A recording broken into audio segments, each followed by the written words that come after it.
तो लीजिए प्यारे विद्यार्थियों, आ चुका है एकदम असली वाला क्वेश्चन पेपर। जी हाँ प्यारे विद्यार्थियों, आज हम यहाँ पर देखने वाले हैं कक्षा 9वीं वार्षिक परीक्षा 2024 का आपका हिंदी का एकदम असली वाला क्वेश्चन पेपर। तो देखिएगा इस प्रकार का पूरा आपका कक्षा 9वीं का वार्षिक परीक्षा का आपका हिंदी विषय का क्वेश्चन पेपर आने वाला है।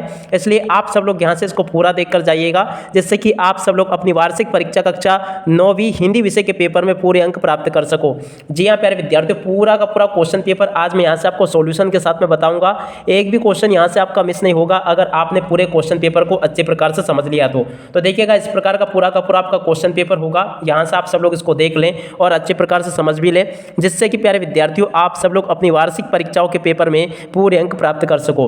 तो देखिएगा ऐसा आपका पेपर होगा कक्षा 9वीं वार्षिक परीक्षा 2024 का आपका यह हिंदी विषय का पूरा क्वेश्चन पेपर है, जिसको कि आज मैं पूरा सॉल्यूशन के साथ में बताने वाला हूं। तो देखिएगा इसमें टोटल आपसे 23 क्वेश्चन पूछे जाएंगे और टोटली प्यारे विद्यार्थियों आपका ये 75 नंबर का पेपर होने वाला है।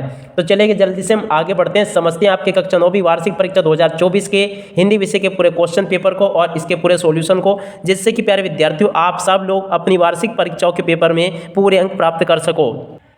तो देखिएगा प्यारे विद्यार्थियों, ये रहा आपका पूरा क्वेश्चन पेपर। यहाँ से आप सब लोग इसको देख लें और अच्छे से पूरा समझ भी लें। पहला क्वेश्चन पढ़ते हैं, सही विकल्प चुनकर लिखिए। अब इसमें पहला क्वेश्चन पूछा गया है, कृष्ण भक्ति शाखा के प्रतिनिधि कवि है, कौन है? सूरदास। तो इसका राइट आंसर आपका सूरदास आ जाएगा। अगला क्वेश्चन, ब्रिटिश राज में गहना थी, तो देखिएगा क्या होगा? हाथ की हथकड़ियाँ गहना थी, ठीक है ना। अगला क्वेश्चन देखते हैं, रसात्मक वाक्यम काव्यम परिभाषा किसकी है? तो देखिएगा ये जो परिभाषा है ना आचार्य विश्वनाथ की है, तो ये इसका राइट आंसर आ जाएगा, आचार्य विश्वनाथ। उसके बाद में अगला क्वेश्चन पढ़ते हैं, एकांकी में कितने अंक होते हैं? तो देखिएगा प्यारे विद्यार्थियों एकांकी में 1 अंक होता है, ये इसका राइट आंसर हो जाएगा। उसके बाद में जगदीश में कौन सी संधि है? तो देखिएगा प्यारे विद्यार्थियों जगदीश में आपकी व्यंजन संधि आ जाएगी, का नंबर का इसका राइट आंसर होगा। तो 5वें का राइट आंसर आपका का आ जाएगा। उसके बाद में अगला क्वेश्चन पढ़ते हैं, रीढ़ की हड्डी एकांकी किस समस्या पर आधारित है? तो देखिएगा प्यारे विद्यार्थियों रीढ़ की हड्डी एकांकी जो है ना विवाह की समस्या पर आधारित है, खा नंबर का इसका राइट आंसर होगा। तो यहाँ तक का आप सब लोग इसको देख लें और इसको पूरा का पूरा इस प्रकार से समझ भी लें। Total a to z question प्यारे विद्यार्थियों आप सबके पेपर में इसी प्रकार के पूछे जाएंगे, जिस प्रकार के कि मैं आपको यहाँ से बता दे रहा हूँ। अब चलेगा हम आगे बढ़ते हैं, अगले क्वेश्चन को समझते हैं। तो देखिएगा प्रश्न नंबर 2 को देख लें, रिक्त स्थानों की पूर्ति कीजिए। तो देखिएगा रिक्त स्थानों की पूर्ति आपको कैसे करनी है। पहला रिक्त स्थान देखते हैं, छायावाद के जनक माने जाते हैं, कौन माने जाते हैं? जयशंकर प्रसाद। तो जयशंकर प्रसाद इसका राइट आंसर आ जाएगा। आप सब लोग यहाँ से इसको देख लें और पूरा का पूरा इसको समझ भी लें। अब इसके बाद में अगला क्वेश्चन, जिसके कारण स्थायी भाव जागृत हो वे कहलाते हैं। तो देखिएगा क्या कहते हैं उनको? आलंबन। तो यहाँ पर आप लोग आलंबन लिख लें, ये इसका राइट आंसर हो जाएगा। अगला क्वेश्चन, कामायनी एक है, तो देखिएगा कामायनी क्या है? महाकाव्य। तो यहाँ पर आप लोगों को क्या लिख लेना? महाकाव्य है। उसके बाद में दो बैलों की कथा गद्य की विधा की रचना है, किस विधा की रचना? कहानी विधा की रचना है। तो यहाँ पर आपको कहानी लिख लेना है। उसके बाद में अगला क्वेश्चन, रेल शब्द है, तो देखिएगा रेल शब्द कैसा शब्द है? विदेशज शब्द है। तो यहाँ पर आपको क्या लिखना? विदेशज। यहाँ से आप सब लोग इसको लिख लें और पूरा का पूरा इसको नोट भी कर लें।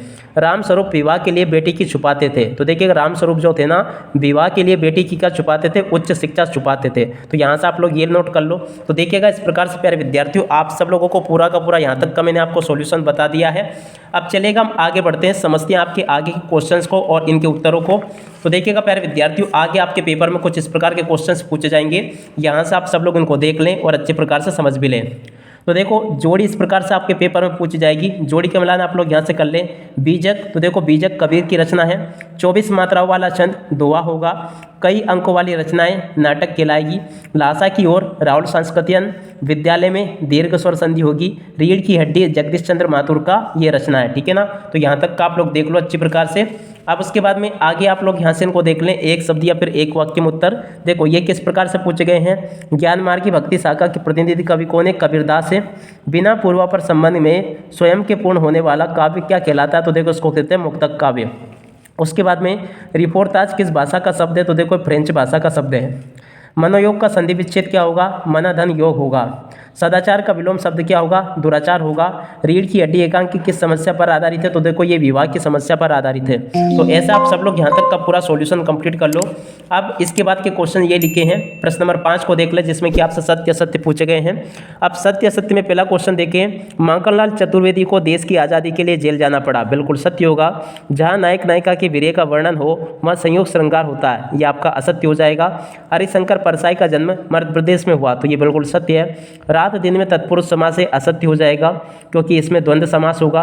उसके बाद में लेखिका मृदुला गर्ग की परदादी लिख पर ही चलती थी, ये आपका असत्य होगा। शंकर लड़कियों के छात्रावास में ताक झाक करता था, ये भी आपका सत्य होगा। तो देखो यहाँ तक के इन सभी क्वेश्चंस को आप लोग देख लें अच्छे से। अब इसके बाद के क्वेश्चन देख लो, भक्ति काल की प्रमुख 4 विशेषताओं का उल्लेख कीजिए, ये भी आपसे पूछा जाएगा। इस प्रकार के क्वेश्चन आपके पेपर में आपको परीक्षाओं में देखने को मिलेंगे, तो आप सब लोग यहाँ से इनको देख लें और अच्छे से इन क्वेश्चंस को आप लोग समझ भी लें। टोटली जो क्वेश्चंस मैं आपको बता रहा हूँ ना, पूरा का पूरा पेपर आपका इसी प्रकार का आएगा, तो आप सब लोग इसको पूरा तैयार कर लें अच्छे से।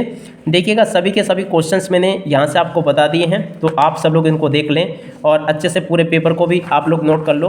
तो देखो इस प्रकार का पूरा क्वेश्चन पेपर आएगा आपका, यहाँ से आप सब लोग इसको अच्छे से देख लें और पूरा का पूरा कंप्लीट जरूर कर लें इसको।